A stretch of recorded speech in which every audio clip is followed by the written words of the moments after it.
here comes Neil Cavuto, because when you have a Fox News frenzy of protecting the bankers and the rich, Neil Cavuto's got to get in on the action. He thinks he's so clever. He's going to compare Apple to the bankers. This is going to be fun. Watch. The Occupy Wall Street crowd protesting capitalism, and not but 2 miles away, the Apple crowd celebrating capitalism. I tell you, it is weird. So close, but man, so far, and so way far apart. And when it comes to some of these Wall Street protesters, so inconsistent too.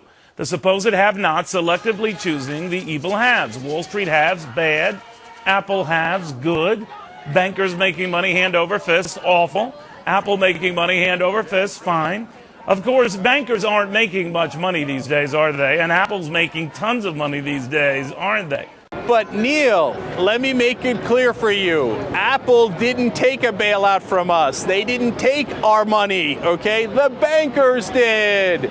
You pretend as if the bankers are going about their businesses. Oh, they're good capitalist businessmen.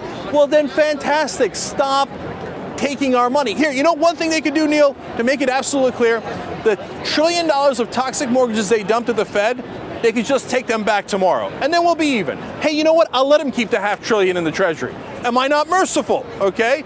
So give me the $1 trillion tomorrow, and then you can make all the cute little glib comparisons between the banks and Apple. See, he's literally comparing apple to oranges to try to confuse his audience, when in reality, we're not against all business. We're against the guys who took our money by buying our politicians. But of course, unabated, he's going to continue. Now he's going to compare Apple to ExxonMobil. So why are some companies green truer than others?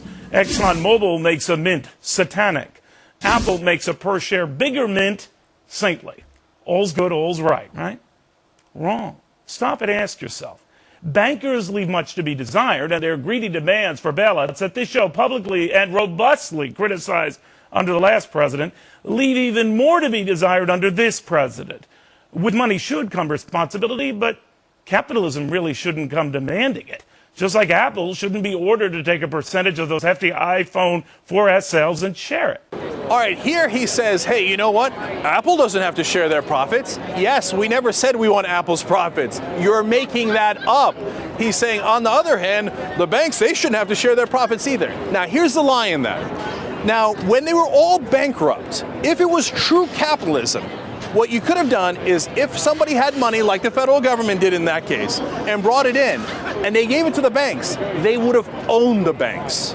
You don't just give the money to the banks in capitalism and go, oh, you know what, have your way with it, and if you could return it to us at a later date, we would be grateful. That's not capitalism. If it was an actual private entity that was giving the money to the banks, they would own them 100%. So when they're back to making money today, as Bank of America reported $6.2 billion in profits in just the third quarter, then we would get that money because we financed them. That would be capitalism, but that's not what you're in favor of at Fox News. You're in favor of crony capitalism, corporatism, so where the few get to buy the politicians and put them in their pocket. And that's what Neil Cavuto is all about.